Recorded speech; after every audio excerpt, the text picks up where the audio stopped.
Hey, all my little peoples out there, I hope you're doing well. Today what we're going to do is we're going to talk about illustration. We're going to go into depth about illustration and how you can illustrate anything that you want to create in truth. We're going to start with this document here. It's very basic in its start and it kind of gets a little bit more advanced. You're going to have to play around with this a little bit to get used to it. The two main tools that we're talking about today are the pen tool and the pencil tool. I know we kind of started on those a little bit, but I want you to get a better understanding of how you can use those to create even more intricate graphics. So if you look here, we're going to start simple and it's going to get a little harder as it goes. You can see the rows down there. Oh my God, it's not that bad, I promise you. So we're going to go ahead and get started with some basics here. First thing I need you to do is get your pen tool. Remember the shortcut is P for pen tool. And I want you to look at this little option right here. Now before we begin, I want you to check your colors. If you see over here in my fill and stroke, I have a white fill with a black stroke. Most of you will probably have the same thing. You can change these colors as you would like. Don't feel like you've got to be stuck with those. You've got the option up here to change them as well. I'm going to change my fill color to something different so you can see, and I'm going to push my stroke up just a little bit so it's easier for you to see. Now right here you can see that we've got these little blocks that are showing you where to click, and I want you to follow those blocks and just click. There's no need to click and drag. You can see as I click once, I create an anchor point. As I click a second time, I create a path between those anchor points. And what's going to happen here is you're going to notice this yellow fill, and it's obvious why that's happening. You've got yellow as your fill, right? It's going from your first anchor point to your last anchor point to fill that color. If I click on my next one, you'll see it continues. It creates an exact line between the first and last anchor points. As I click on the last anchor point, it does that as well. Now what this is doing is it's trying to guess the fill, and the only way it can guess that is going from your first to your last anchor point. So what I want you to do is I want you to kind of click to the right side of all of your anchor points here, come back up, and we're going to make a little lightning bolt like that. The last thing you need to do is always close off your shapes. Do you see that little circle underneath the pen tool there? That means you're going to close the shape. And when I click off of that, this little red line that trails around me will go away. And I'll have my filled shape. So that's why you'll see this fill kind of bouncing in your shapes. So if I go to my next point here and I try to create this exact setup, you see it starts to fill again. And at one point it'll get in my way and I won't quite be able to see what's going on. And if that's happening to you at any point while you're drawing, you can come over here and hit this little button right here that says none. You see the shortcut is that dash. Click on that and that gets rid of that setup. So you can get rid of your fill and not have a problem with it. So create this shape. Now if you look, you'll see these dashed lines right here showing that it wants to add and subtract an anchor point. This is fairly simple. If you hover over your path, you'll see a little plus symbol underneath your pen tool. Now if you go over to your actual tools, click and hold, you'll see an add anchor point and a delete anchor point. You can use those if you'd like. I don't recommend it because your pen tool does all of that anyway. There's no sense in adding extra steps. So I'm going to click right here on this line and you'll see it stays red after I click it. That means it's selected. I can hit up and right on my keyboard and I can move that anchor point into place, and that's just using your arrows on your keyboard. And if I want to delete an anchor point, all I have to do is hover on that anchor point and you see that minus symbol. When I click on that, it deletes it. So match my look here so that yours looks the same. Now this next shape is a little different. I'm going to zoom in so we can see this shape. Now with this shape, what I want to do is I want to create all of these curves that make this shape. Now the anchor points have already been kind of spotted for you so you can see where to click, so it's not complicated. Now there's two basic thought patterns on how to make shapes. One is called the click and convert method. One is called the click and drag. So if I click here, hold, and drag, I can make curves like that. Another way to do it is to make all of them straight lines and come back afterwards. So that's what I'm going to do here. So first things first, I just want you to click on each one of these shapes. And feel free to pause as needed.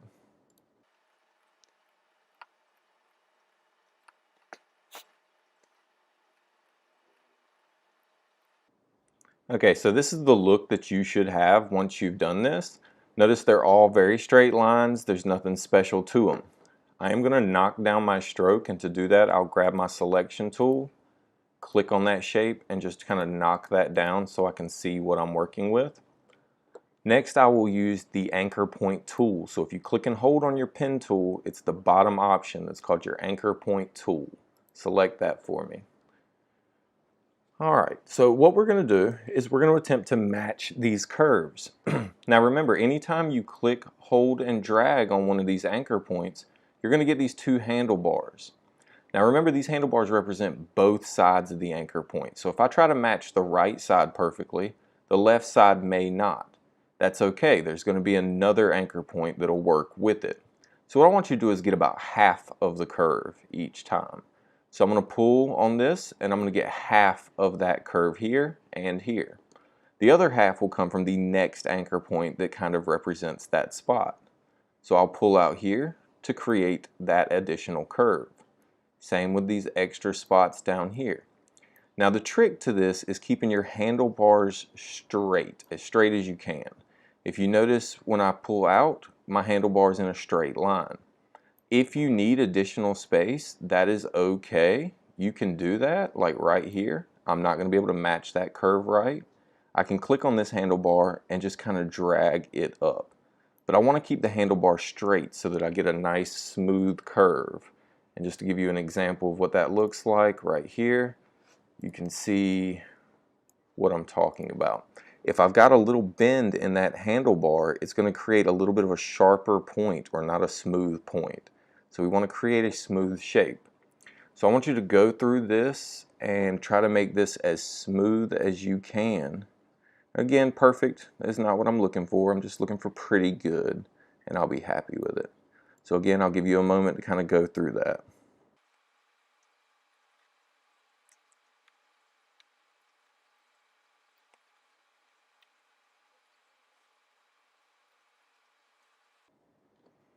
Alright, so this may end up being your shape. Now you'll notice in some places it might look a little wonky, and if you need to go back and fix any of these, you can. All you have to do is kind of zoom in on that spot, and you see this is a little wonky looking. If I just click back on those anchor points, it'll free up that curve. What happened here is I had these handlebars overlapping each other. So if I don't have them overlapping each other, then it won't have that weird little wonk to it. So be careful with that. Alright, very good. Alright, now we're going to move over to this R. This R is not as complicated as it looks. We are going to use the click and convert method one more time, just so you get used to it. So we're going to start right here at the top, and I'm going to hold shift as I create all of these next spots. Now by holding shift, it creates a straight line. So you'll see, even if I'm like going over here to the side, it'll create either a 45-degree angle or straight lines, horizontal or vertical.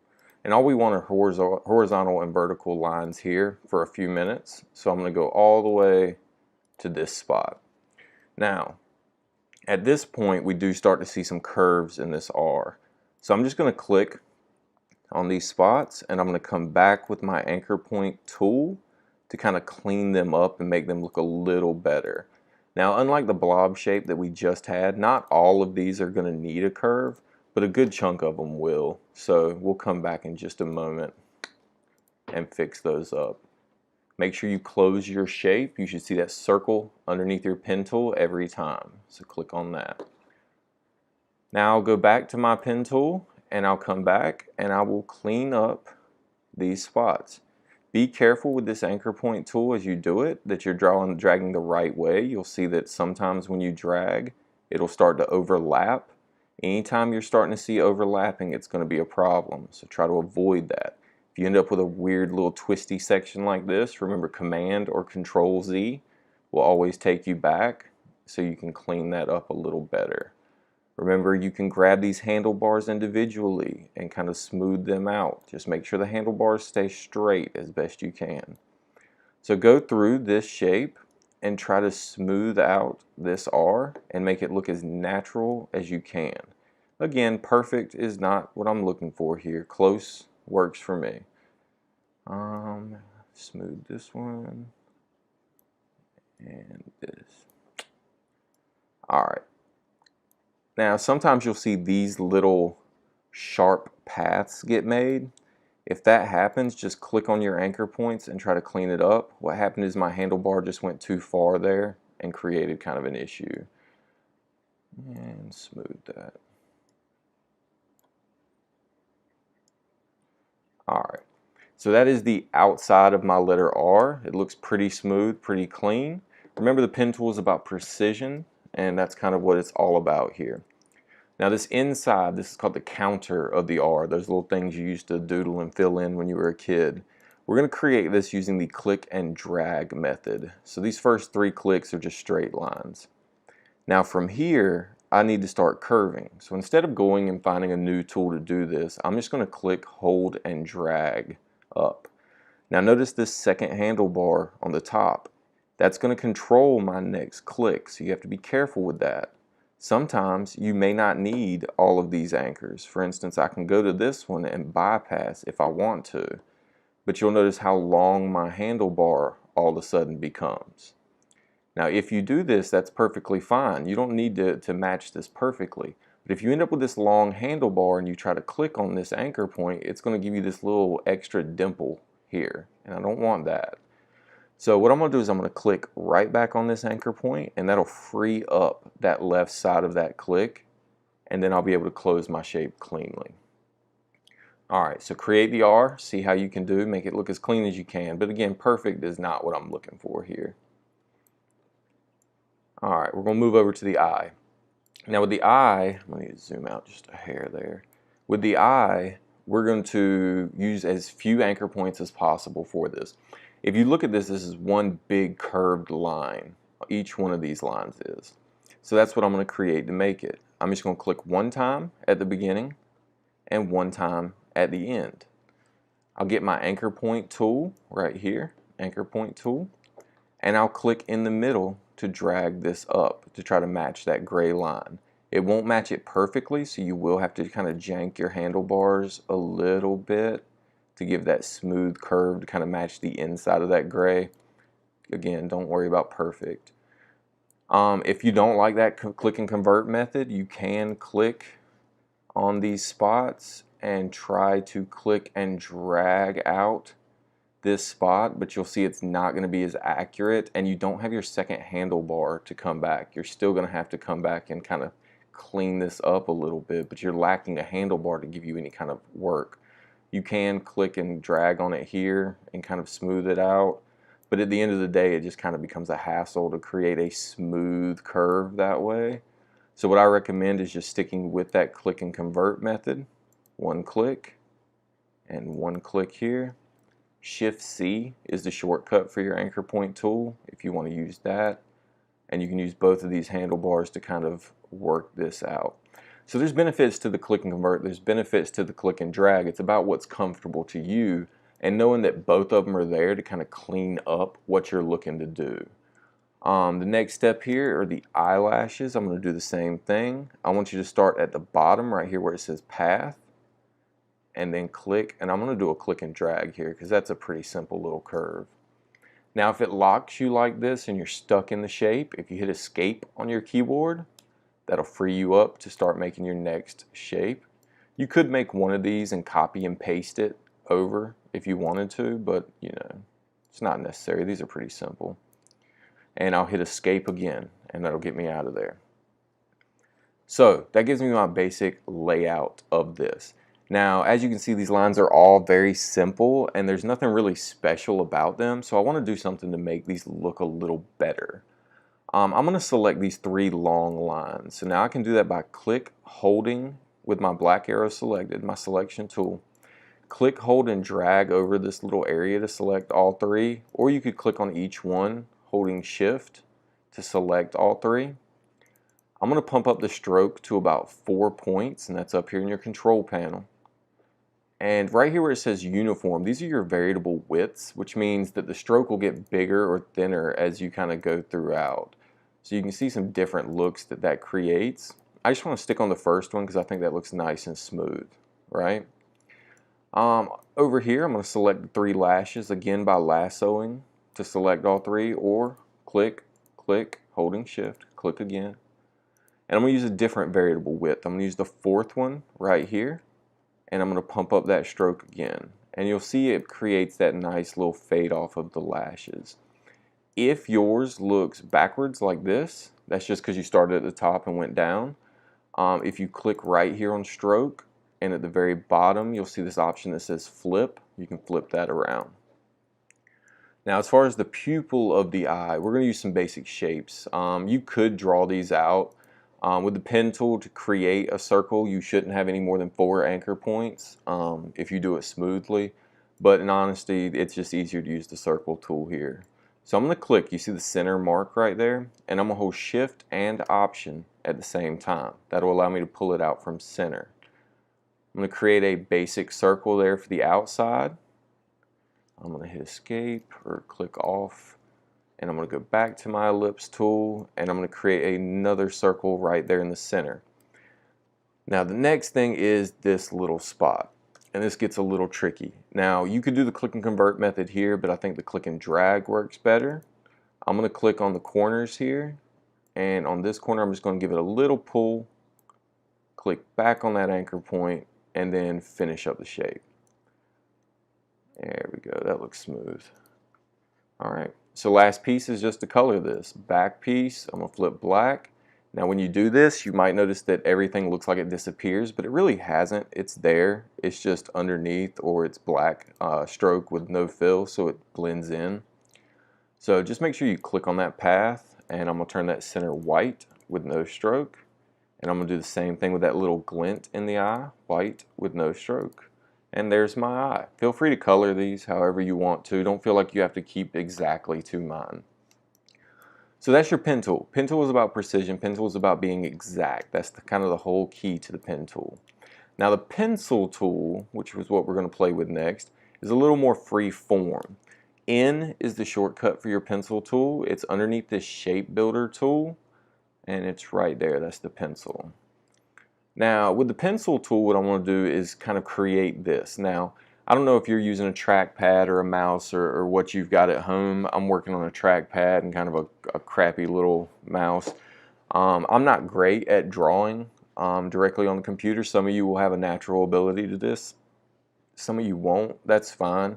The best thing about this is it gives you the option to revise. So as you can see, this looks janky at best. But the cool thing about the pen tool is that if I click back on this line and hold and draw again, it'll refine that line. Now it is possible that you mess up and you kind of draw like that and something goes really wonky. Command Z will send you back. But as long as you start and end on that line, it should allow you to refine it pretty good. So you see this is a hand-drawn circle here. That's going to be a very difficult little challenge. What I recommend is, because I'm not good at this, just make a basic shape and then come back and refine piece at a time. That makes it a little smoother for me and a little easier for me to do. And then you can have your shape pretty quickly.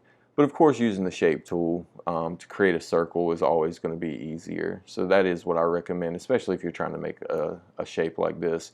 Work smarter, not harder, is kind of a key to it. Now, the cool thing about this is if you click and hold on that pencil tool, you've got an option for a smooth tool. Now notice I have this shape selected. It's red right now. So if I grab this smooth tool and I kind of go over top of this, just rough draws of where that circle should be, it'll loosen how many anchor points I have, and it'll make that shape even smoother than it was before. Remember, you should only have 4 anchor points for a circle. This will always kind of leave you with 5, but it's a nice way to kind of smooth out your drawings. And you can always go back to the pencil tool and kind of redraw as needed, right? So it's about refining your shapes. Alright, see what you can do down here? Draw this out.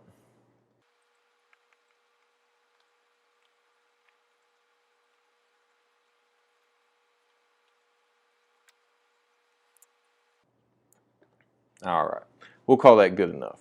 So I don't want you to feel like you have to be exact on this. You really don't. It's about kind of like playing around with it for yourself and kind of doing for yourself and coming up with a neat way of working with this for you. Whatever works for you really is what's best for you in this whole thing, right? So Stick to that. All right, so here's the challenge. This rose, it's not as bad as it looks. It's really not. I'm going to zoom in just a little bit, and I'm going to show you. So with the pencil tool, what I want you to do is I want you to draw out, and please believe this really doesn't have to be perfect. I want you to draw out each little piece of this rose. Now there are going to be some spots that kind of mess with you. And again, you see I'm not even close on some of these. There are going to be some spots in here that kind of mess with you. So as I draw this shape, if I have this highlighted and I try to draw this little extra jank here, you'll see that it'll kind of erase what you've done before. What I recommend is drawing a shape over here and then coming over here and just getting away from it. Now, without it being selected, you can draw the little jank there pretty easily. Same here. You see this path kind of intersects that black line, but if I go off of it and get away from it for a minute, then it's a lot easier. So I'm going to give you just a few minutes here. Feel free to pause the video. Mine's just going to go quickly and draw out this rose.